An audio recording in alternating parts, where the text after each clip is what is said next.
In this video, I'm going to show you how I started a YouTube channel that made money on the first day and how you can do the exact same thing. I'm going to show you the exact path, content strategy, monetization methods, and most importantly, the business hacks that I used. Because most people who start a YouTube channel wait months or even years to make money from it. And usually they wait until they're monetized, which means they have to have 1,000 subscribers and 4,000 hours of watch time. But what if I told you that there's a way to make money from your very first video? Well, that's exactly how I went from zero to making over $30,000 in just 30 days on my second channel. And we're also going to talk about the secret weapons that I use to grow faster and to monetize more effectively. And one of those has even become my primary source of income, making me significantly more than YouTube AdSense ever could. So let's begin from the beginning. So on May 1st of 2024, I made a decision. I decided that I was going to do a 30-day challenge where I upload a video every single day on my second YouTube channel, which was Shane Hummus. Now, at the time, this channel had exactly 1 subscriber, and it was someone from the team. And you can see down in the description, it says that it was uploaded on May 2nd. The only reason it says that is because I'm traveling internationally. But in the United States, it was May 1st. Now, at the time, I already had a very successful channel. My main channel, Shane Hummus, had over 700,000 subscribers. And over time, people reached out to me, and sometimes I'd go to business conferences, and people would want help with their YouTube channel. And so I started helping them. And many people were able to get results right away just by copying and pasting the system that I'd created for my main channel. However, there were some people that were skeptical that what worked 4 or 5 years ago when I started the channel wouldn't work now, right? They thought YouTube was way more competitive or it had changed, and the strategy that I came up with was outdated. And I took that personally. So I had this problem of people being skeptical that my method works. And so I decided to challenge myself. I decided that I was going to start a brand new channel, and my goal was to get it to 10K a month in the first month. And I announced this challenge on my Twitter, on my LinkedIn, and on my main channel. And this was basically a split-second decision because I literally uploaded the first video on the first day. And the first video was just basically explaining what the challenge was and explaining why I was doing it. And in this video, I explained that not only was I starting with a fresh channel, but just to handicap myself further, I was only going to be able to use very basic equipment that just about everyone would have access to. So equipment such as a webcam on a laptop or my phone. And I was also going to keep the content super basic without any crazy editing, just to show people that it works even if you're editing the videos yourself or even if you don't have a team. And what happened next was absolutely insane because in the next 30 days, I made over $35,000 with at least 30,000 of it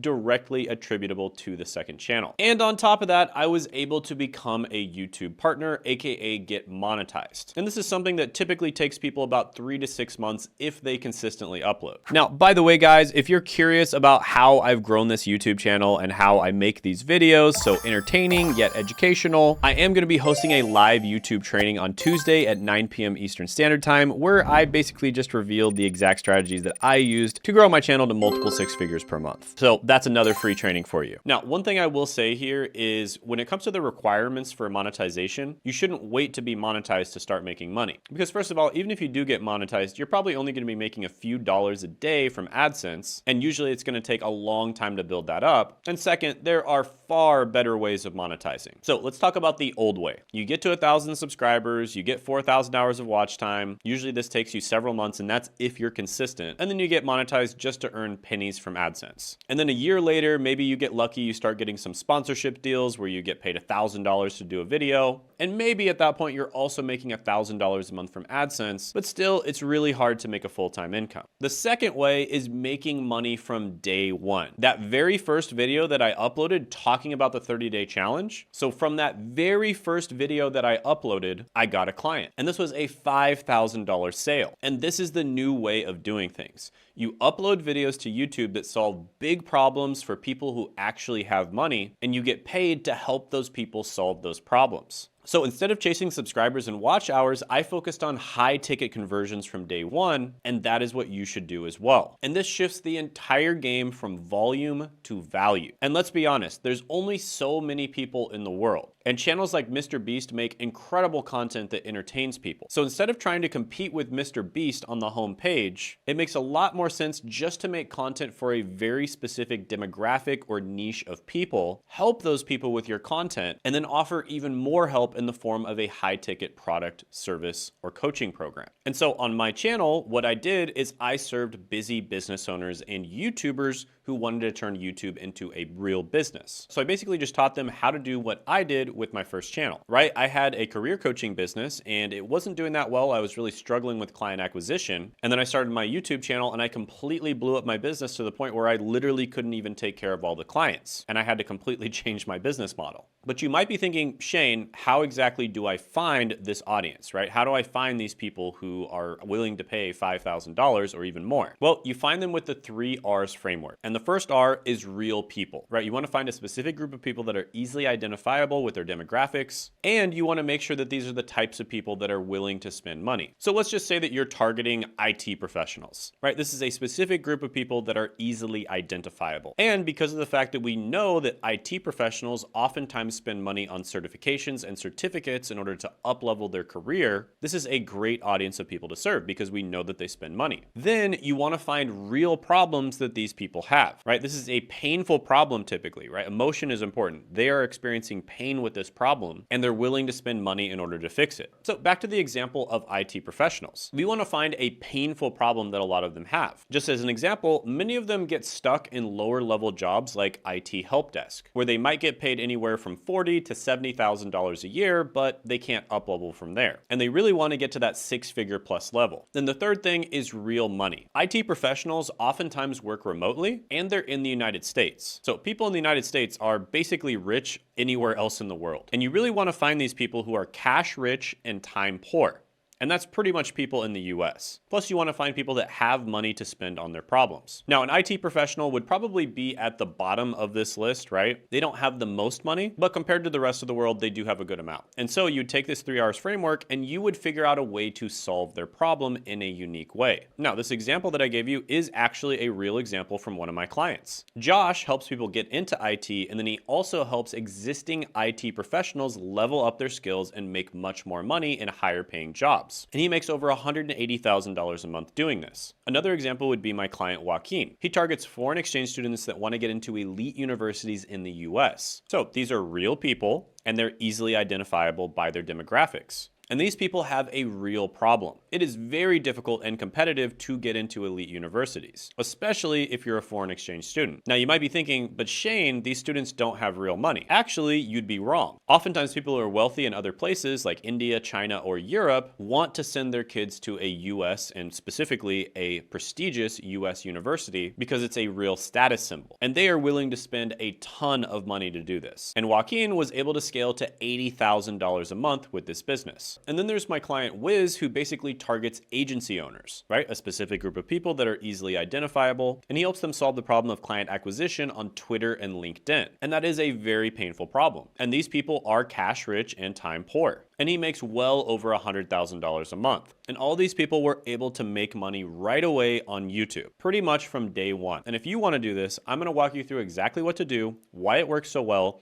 and how to implement it step by step with examples from my own channels and clients. But in order to really understand this, you really need to understand the money paradox. And that is that people with less money care more about money, right? They constantly obsess over and care about money. And then people with more money actually care less about money. And what they actually care about is time, convenience, and outcomes. Just as an example, a few weeks ago, I was having issues recording outside. And the reason for this is because the sun was really coming down hard and I wanted to record with a certain background. So I couldn't position the sun to where it was actually lighting my face. And because of that, my face was very dark and the background was very bright. And we thought about buying expensive lights and setting up an entire set. And I realized that that would take a lot of time and it would be very inconvenient. So what did I do? I went and I bought the newest iPhone because it has AI features that automatically brighten my face. And you don't even have to use lights to do that. And that's literally the only reason I bought the iPhone. And I bought the most expensive version that was like $2,000. Why? Because it saved me a little bit of time and it was convenient. And it got me the outcome that I wanted. And the truth is, people with money actually care less about money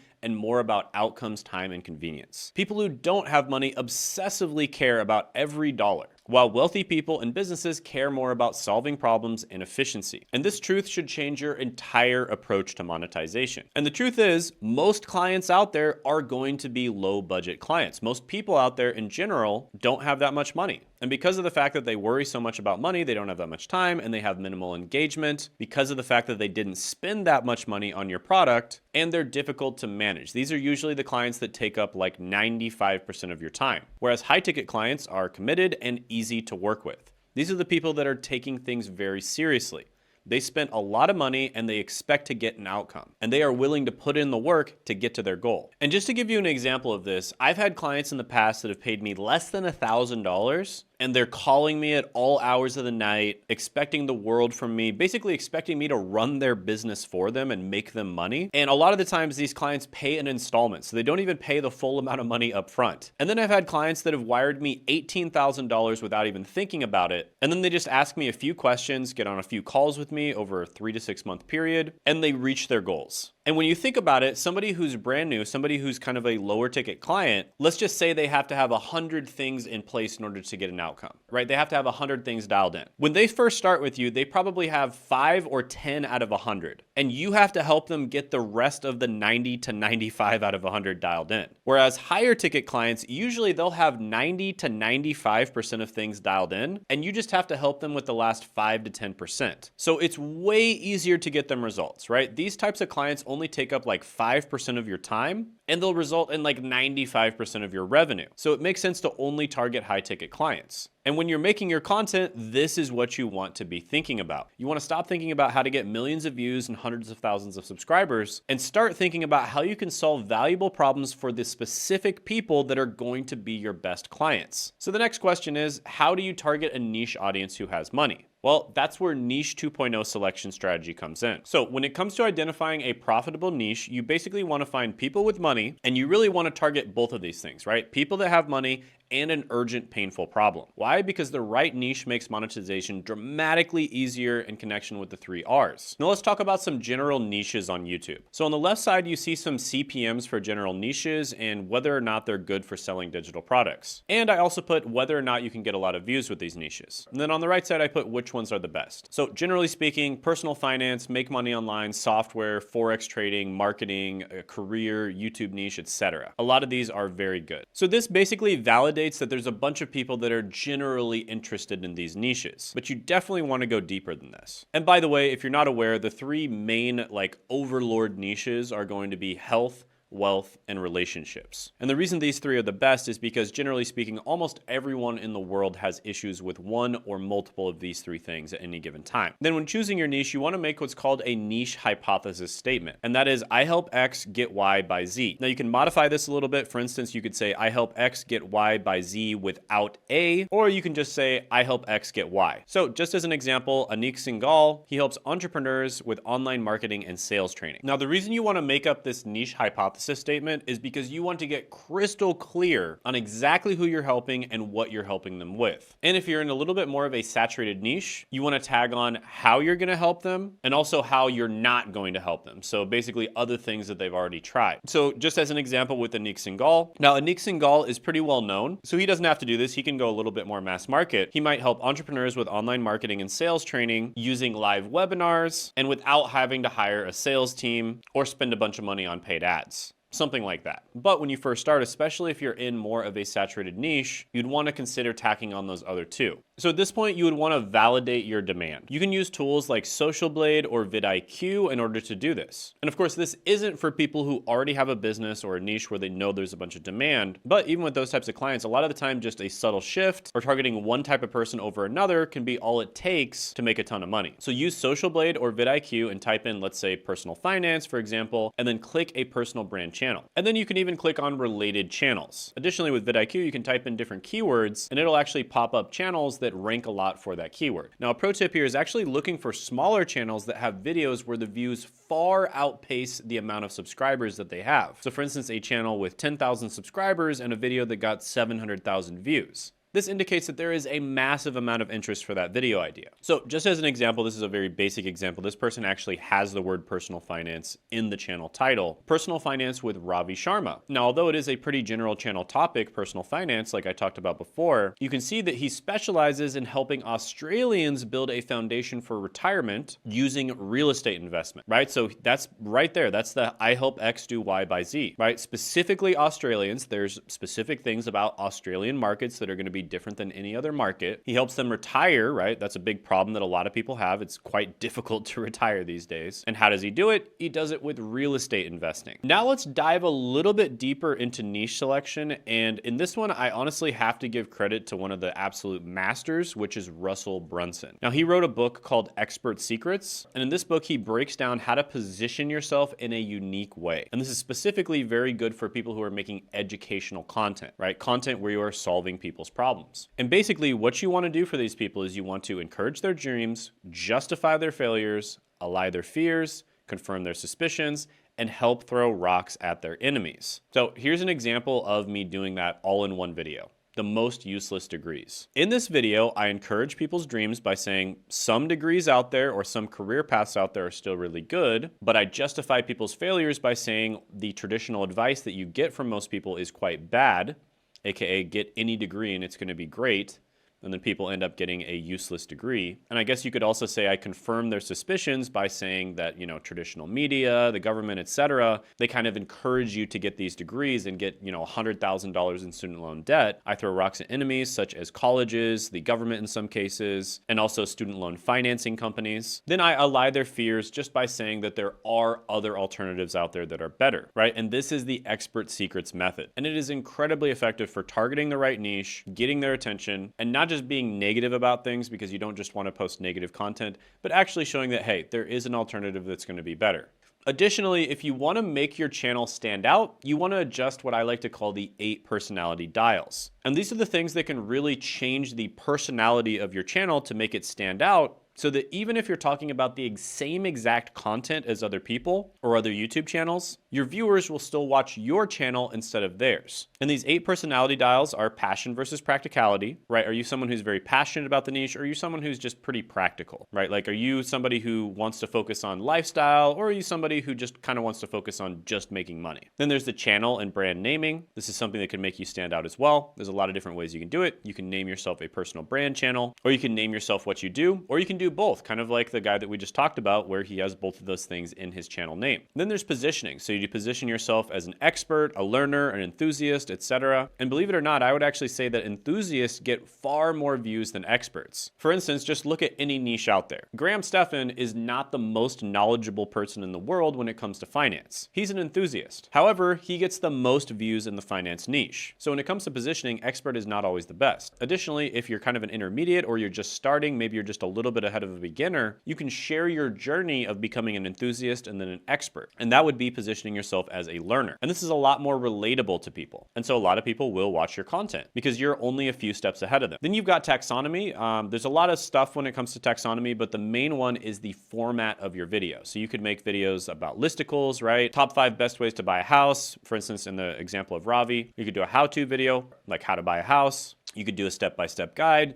to getting the best price with negotiation when it comes to buying a house, something like that. You could do a tutorial video, how to use some software related to buying a house. You could do a case study video, how I bought my first house or how my student bought their first house. And then you go over, case study step-by-step of how that's done. You could do a new style video, talk about some kind of thing like how some tariffs are affecting the real estate market in Australia or something like that. Some type of news that pops up and how that's going to affect the real estate market, etc., etc., etc. The format of your video is huge. You will notice that all of the top YouTubers have the same format in almost every single video they post. Think Mr. Beast, Graham Stephan, Mr. Who's the Boss. They all have essentially the same formats in at least 80% of the videos they post. So this is a big one to think about. Then high effort versus low effort content. Some people put hundreds and hundreds of hours into every single video. Others put less than an hour. And you would be surprised, a lot of the time, the low effort content actually performs a lot better. So this is another one that you want to think about. Then entertainment versus education ratio. So how much of your content is going to be entertaining and how much is it going to be educational? Obviously, with an educational channel, it should be at least 50% educational, but some people put a lot of jokes in there. On my main channel, I do a lot more entertainment. On this channel, I keep it like 95% education, but this is definitely something to think about. Then you've got controversial versus family-friendly content. Controversy sells, and if you can include a little bit of drama, a little bit of controversy into your videos, it can help you get more views. However, you want to be a little careful here because if you do too much controversy, you can kind of step over the line and then you might get in trouble, you might start getting shadow banned, etc. And then broad versus niche topics. Even though I just said that you should target a niche audience, you can do broad topics and then qualify the people from that audience for your niche offer. An example of someone who does this extremely well is the channel Nomad Capitalist. Nomad Capitalist talks about all kinds of different news and things that are happening around the world. And at the beginning of every single video, he says that he helps 7- and 8-figure business owners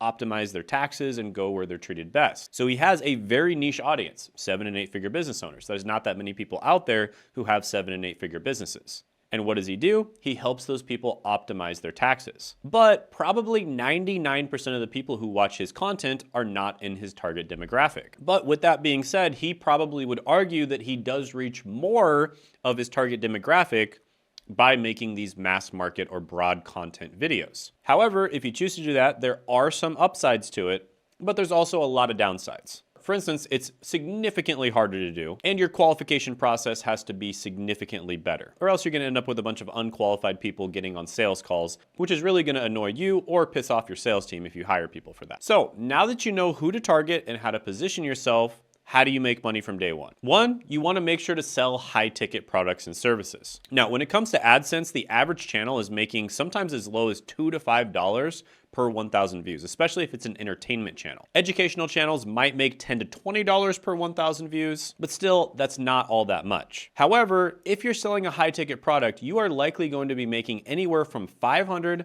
to $5,000 per 1,000 views. And I've even seen clients make up to $30,000 per 1,000 views if they have super niche targeting. And with this, one high-ticket sale basically means 100,000 or even 1 million views worth of AdSense money. So which high-ticket offer model should you do? So you basically have 3 different options: done for you, done with you, or hybrid models. Done for you is the easiest to sell, but it's really hard to scale. So this is something like a service offer or an agency offer.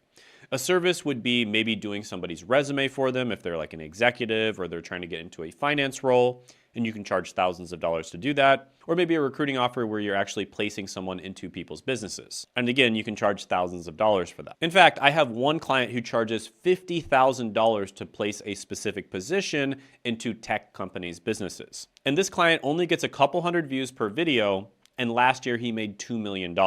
Now, another example of this is an agency, and an example of a good agency is Chase Diamond. He has an email marketing agency where he just does all the work for his clients. So he literally just writes the emails for his clients, and he takes care of all the back end, the tech, etc. So again, the positives of this one is it's easier to sell people because if you think about it, they have a problem. And ideally, if you had a problem, you would want to just be able to push a button and the problem goes away, right? Like that's the ideal situation. It's never going to happen, but that's the ideal situation. Or another way of thinking about it is you just take a pill and the problem goes away. And with a done for you offer, you want to get as close to that as humanly possible. Now, realistically, not all problems can be solved with a done for you offer. In many cases, it's going to have to be a done with you offer. And these are more scalable and enjoyable. So a lot of people will start off with done for you, and then they eventually transition to done with you. And this is typically something like coaching or consulting. So you can charge pretty high prices for this, but you really have to be good at whatever you're teaching, and you kind of have to have proof and build a brand as well, or else not that many people are going to pay for it. Now, this offers a great lifestyle with lots of free time.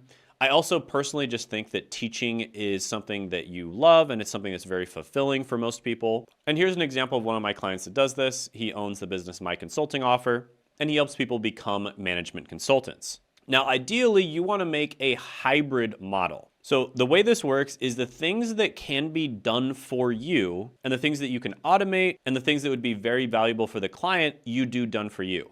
And then the things that you can't, you do done with you.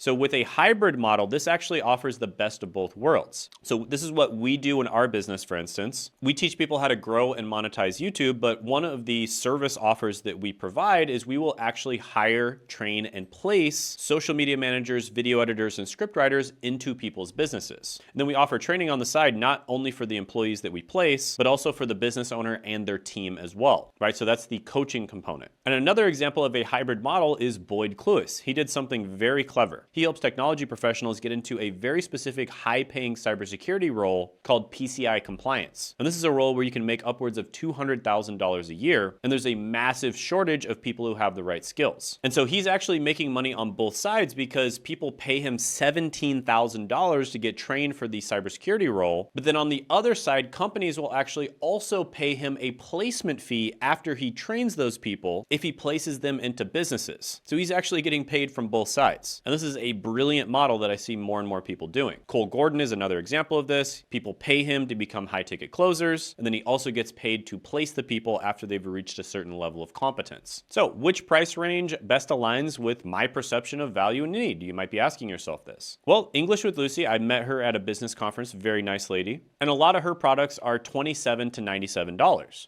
Why? Because she sells English lessons to an international audience, aka she's selling to people that don't have a lot of money. Then you've got someone like Iman Gadzhi, who is incredibly good at marketing. And he also gets millions and millions of views a month, and he typically sells products that are around $297 to $997. Now, some of them are software products, some of them are courses. I think he sells up to $1,500 sometimes. And he makes around $200 per 1,000 views.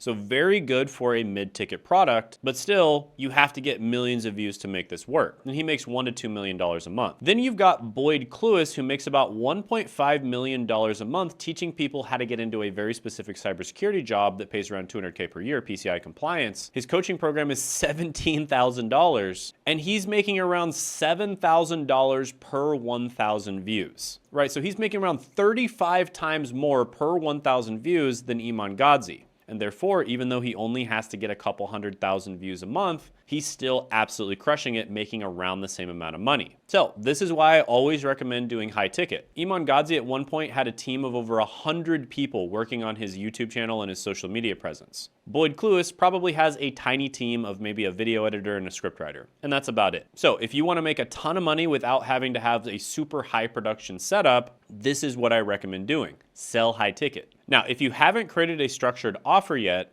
you can literally just start with one-on-one coaching. And the easiest way to do this is just by posting a Calendly link in your description. Now, the funny thing is, I've actually seen one of the top sales trainers in the industry, and this is the funnel that he's using. He literally just has a Calendly link in his description. That's it. And this is also what I did when I launched my 30-day challenge. Another handicap that I put on myself is I didn't want to use a fancy sales funnel because, again, that would be something that people would say is, oh, you had this advantage or that advantage. So I literally just put a Calendly link in my description, and that is how I was able to make $30,000 in my first month. So people just booked a call with me. If they were qualified, I'd take the call. If they weren't, I would cancel the call. And then when they showed up to the call, I would help them. And then at the end, I would pitch them. And you can almost think of this like getting paid to do market research, right? So you're developing your expertise, you're doing market research on the people that actually book calls with you, and you're getting paid to do research. And then once you've done that research, once you see, hey, it seems like a lot of this type of person is booking calls with me, then you can create a funnel. You don't need complicated funnels to start. And in certain niches, the Calendly funnel is actually working better than complicated funnels in the first place. Because if you think about it, it kind of disarms people, right? Instead of seeing a VSL page and stuff like that, they can just book a call directly with you. Now, if you want to get a little bit more complicated, I recommend the software Go High Level. This is basically an all-in-one CRM, landing page software, email marketing software, Calendly. It's like everything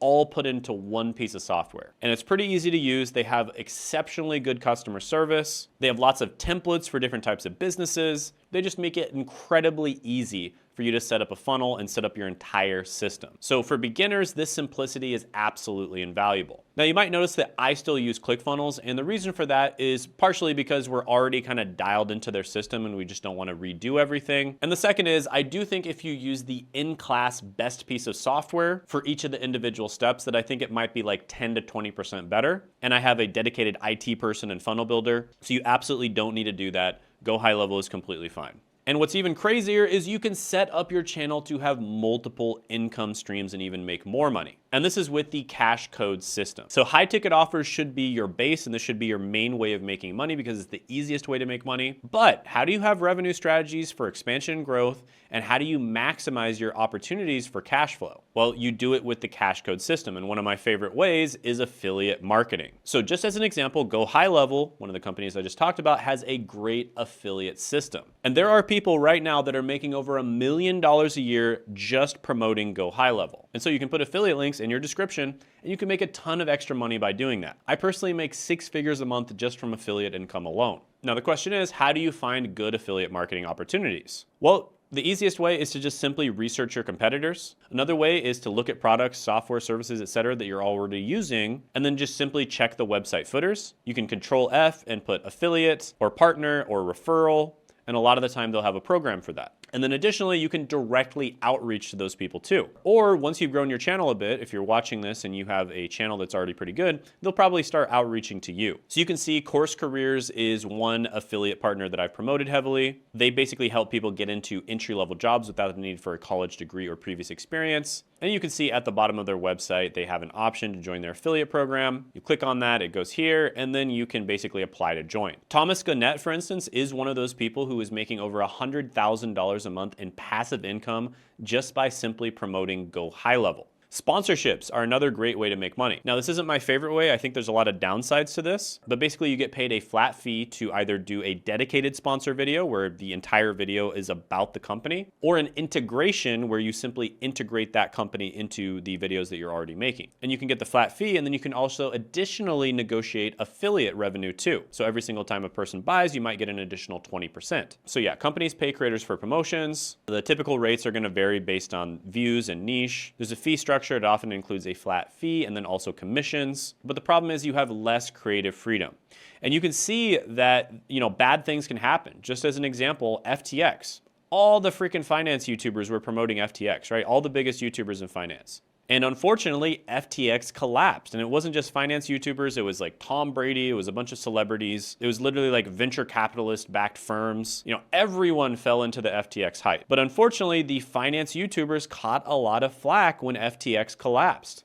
And a lot of people lost money. And the problem is they literally had a contract with FTX to make that content. And so you'll see that there was a channel, for instance, called Millennial Money that had Graham Stephan, Meet Kevin, Jeremy, Personal Finance, and Andre Geek.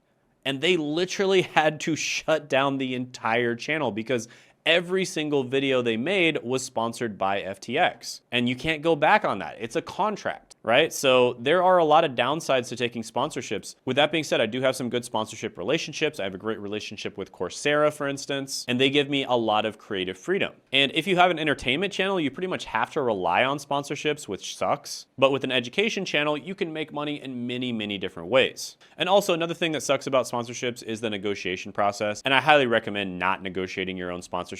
Even if you are technically doing it, just pretend like you're somebody else. Because if you're directly negotiating the sponsorship, they know that they have the leverage and they will just waste a massive amount of your time. So yeah, if you're negotiating your own, start a separate email and pretend to be your own agent when negotiating. This is kind of a pro tip. Or just hire someone on your team to negotiate for you, or just have someone on your team that's already doing other stuff negotiate for you. Or you can hire an agency that does all the sponsorship negotiation for you as well. And yeah, I recommend negotiating flat rate plus affiliate commission sponsorships. This allows you to see basically how many conversions they're getting, but it absolutely should be a flat rate. And the reason why is because actually more money is spent on brand building than it is on actual conversions. So 55% of all advertising revenue is spent on brand building. And whenever you sponsor somebody, you are building their brand. You are transferring the trust that your audience has for you to this other company. And so you absolutely should get paid for that up front. And additionally, you should get paid for any conversions that you get. Now, the downside to sponsorships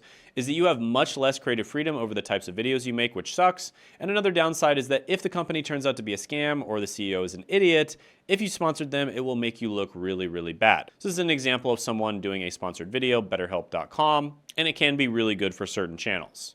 All right.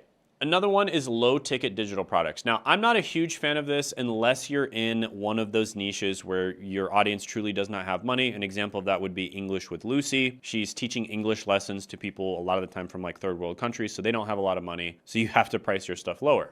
But yeah, low ticket digital products, they're easy to create. There's minimal marketing skill needed because it's a low ticket product. It's almost just like an impulse purchase. It's also good for audience testing just to see what your audience likes. And it's really effective to turn viewers into paying customers. Now, one thing that I really like about low ticket digital products, and that is that they are phenomenal for upselling people to higher products. So they get in initially, they buy your low ticket digital product, they have a great experience with it, and then they're like, you know what? I had a great experience with this guy's product. I want more. I'm gonna buy the coaching program, right? And this is what a lot of people are doing right now with low ticket digital products. In fact, one of the most effective methods that I'm seeing right now in the market, and I actually just got off the phone with someone who owns one of the biggest sales agencies out there, is they sell the low ticket digital product and then they immediately have an outbound team that dials the person, make sure that they have a good experience with the product, and they try to upsell them to the higher ticket product. And this is a super, super effective method that people are using. Now, additionally, with low ticket digital products, you could sell something like a Notion template.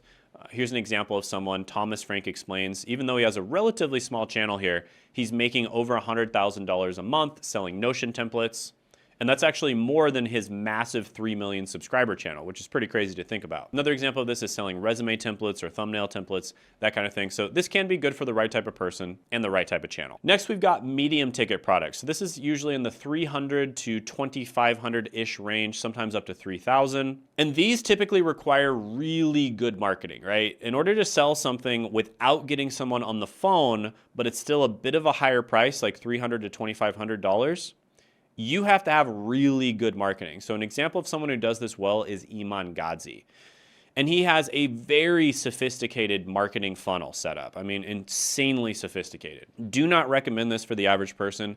However, if you are able to make this work, it's kind of nirvana just because you set it up and it just does everything for you. Like there's very, very little work on your part, because the sales process is pretty much automated. And one thing that is great about this is it does appeal to more of a mass market and lifestyle businesses, right? So people who aren't necessarily experts, but they're selling to a mass market audience, this type of business works really well for them. So yeah, as a seasoned business owner, you could create a course for the younger version of yourself, set up a pretty simple sales funnel on Go High Level, and then market it on YouTube. And this is a good way of making money.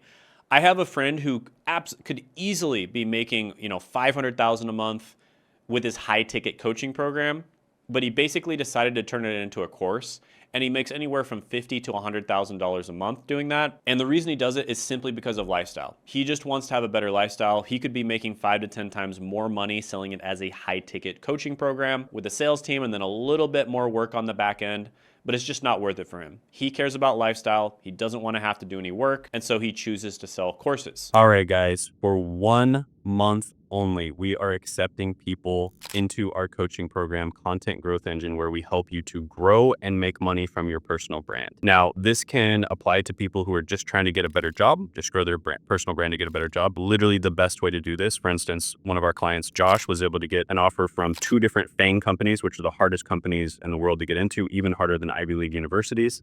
Using his personal brand, or just as a side hustle, right? Just as a way to make a little bit of extra money on the side. We teach people how to do this, or people who are already making money to make more money, or people who already have a full-fledged business and they're crushing it, and they're already have a successful YouTube channel and they want to optimize their YouTube channel and make even more money. So we've worked with literally every one of those types of people, and what makes our system so good is that we combine all of the best practices of building a personal brand, but we use AI to scale things to make it 10 times more efficient.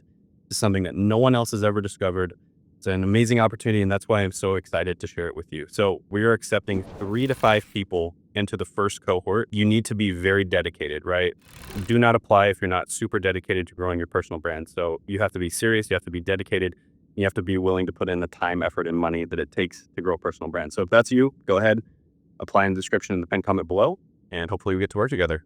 Have a good one. Bye. Then you've got group memberships, and this is one that is really exploding lately. I'm very bullish on this. And this is basically where you start a community. So you've got school, another school competitor is WAP. They're really, rushing into the membership space. Discord also has memberships. Patreon's been doing this for years. And basically, you just set up a membership where you can kind of interact with other people that are interested in the same topic. And you can target niche markets. And one thing that I really like about memberships is, first of all, they're MRR. So they pay you monthly money. And this is something that people, especially that want to buy businesses, this is something that they really love to see. They want to see MRR, right? They don't want to buy the business and then the next month the business doesn't make any money because every month you have to start off from square one. They want to buy a business that's already making money and they just have to maintain and grow that amount of money that they're making. And so MRR is super attractive for many different reasons. And one thing that's great about MRR is you can integrate it with other offerings. So just as an example, you could create a course and then host that course in something like School and turn it into a membership. And you could do like a low ticket membership and then upsell people to higher ticket coaching programs or offers. So yeah, group memberships, really like it, especially for the upselling component. So a couple examples of people who do this really well. Meet Kevin, he's got a membership. Invest Answers, he's got a membership. Hamza has a membership on School. And then finally, the granddaddy of them all, probably the hardest business model to pull off, but the business model that has the most upside is software, SaaS, okay? So basically, this has a massive amount of scaling potential. You can literally sell SaaS products for like $100 million, right? I mean, this happens all the time, where people will create a SaaS, they get, 50,000 people using the SaaS and they sell it for, $20 million, $50 million, $100 million. And a lot of the time it'll sell for 10 to 15x yearly revenue valuations, not even profit, just revenue. Some of these SaaSes don't make money. They spend all the money they make investing it back into the SaaS, and then they sell it for 10 to 15x the yearly revenue. Absolutely insane. So this is a super, super attractive business model for selling specifically. A great example of this is Russell Brunson. He became one of the best or most well-known people in the course and like online info product space. And then he started this company called ClickFunnels. And this company is probably worth anywhere between $1 to $10 billion right now. So Russell Brunson will likely be a billionaire from the SaaS that he started, which is absolutely insane. Now, like I said, this is not going to be a good product for like 99% of people out there. It's only for very specific people in very specific niches. But with that being said, if you can make SaaS work, it is phenomenal. So next question is, what type of videos should you be uploading to your channel? So let's talk about some high converting formats. You've got top of funnel type videos, and these are meant to attract a new audience of people. So these are things like listicles and general how-to videos. Then you've got middle of funnel videos. These are kind of attracting people who are already problem aware typically, right? So they're aware of what problem they have, and they're actively searching for solutions on how to solve that problem.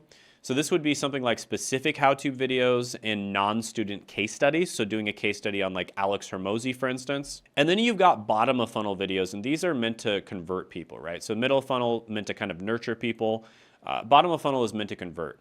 And these are things like interviews, testimonials, and detailed case studies. And the truth is, these ones at the bottom are usually going to get far, far less views than the ones at the top, but they're going to convert significantly better. So it's going to be different for everybody, right? This is something you got to figure out for your channel. On my main channel, for instance, we make a lot of listicles and how-to videos. On this channel, we're more towards the middle of funnel or bottom of the funnel spectrum because we're really just making content for people who are kind of already problem aware, and sometimes they're even solution aware, and we just help get them across the line. So here are some examples of these: listicles, how-to videos, specific how-to videos, non-student case studies, and then interviews and testimonials. So just as a summary, when it comes to how to start your YouTube channel, you want to have a target niche, you want to have high ticket offers and multiple income streams if possible, and you want to have a content strategy, right? You want to plan and create engaging content that targets where your specific audience is. And when it comes to this last part that I talked about, you really want to try to be aware of where they are. So just as an example, the reason we make a lot of middle of funnel and bottom of funnel is because I think all business owners out there know that they should be on YouTube, and all YouTubers out there know that they could be monetizing way better than they are right now. And those are the two types of people that are generally attracted to this channel. And that's why we make middle of funnel and bottom of the funnel content on this channel, because we don't need to convince people that they should start a YouTube channel. They already know that they need to start. They just think that it's too hard, or it's going to take too much time, or maybe they're not charismatic, et cetera, et cetera. Whereas on the main channel, we attract a lot of people with top of funnel content because a lot of people aren't really aware that they want a remote job. We kind of have to convince them that a remote job is a good idea. And we give them a bunch of different options for good remote jobs that they could go into. So the typical things that, content creators and influencers do that's a bad idea is they wait to hit the monetization requirements. So oftentimes they spend months or even years before they're even making money. They obsess over views and subscribers, which sometimes that can be a good idea. It depends on what you're selling and your niche. But a lot of the time it's not a good idea. They rely on AdSense and sponsorships, and they can't make money from day one. You, on the other hand, you solve real problems for clients with real money. You own the offer and the intellectual property. You have multiple income streams, and you can make money from day one. And guess what? If later on you want to transition into a mass market channel where you're obsessing over views and subscribers, and you're basically just trying to get as many views as possible and sell more of a mass market offer, you have that option, right? You can always do that. A lot of people end up doing that. They start off niche and then they go to a mass market offer. And that's actually the best way of doing things, right? You want to be the king of a puddle, then the king of a pond, then the king of a lake, and then a river, and then a sea, and then an ocean. That is the best way to do things. And if you look at all of the biggest names in almost any space out there, for instance, Alex Hormozi, when he first started, he was making extremely specific content. He was helping gyms with their sales and marketing. And then he expanded out from there, and now he basically just makes the most mass market business content possible. And by the way, if you want to skip the line, if you're a business owner, like a busy business owner that wants to start on YouTube, or if you're a YouTuber who wants to really figure out how to make money on YouTube and just turn it into a real business where you're not spending all of your time making YouTube videos, then go ahead and book a call with myself or my team in the description and the pinned comment below. This will be a demo call where we basically figure out where you are right now, what your goal is, make a plan on how you can get from where you are right now to your goal, and then figure out if we're a good fit to work together or not. So it's a no pressure sales call. We aren't going to try to pressure you into working with us. We are going to give you a ton of value during that call. And then at the end, we'll see if we're a good fit to work together or not. So go ahead, click the link in the description and the pinned comment below to check that out. And if you want to see how I was able to help Sean go from $30,000 a month all the way to $500,000 a month within 9 months, then go ahead and check this video out by clicking right here.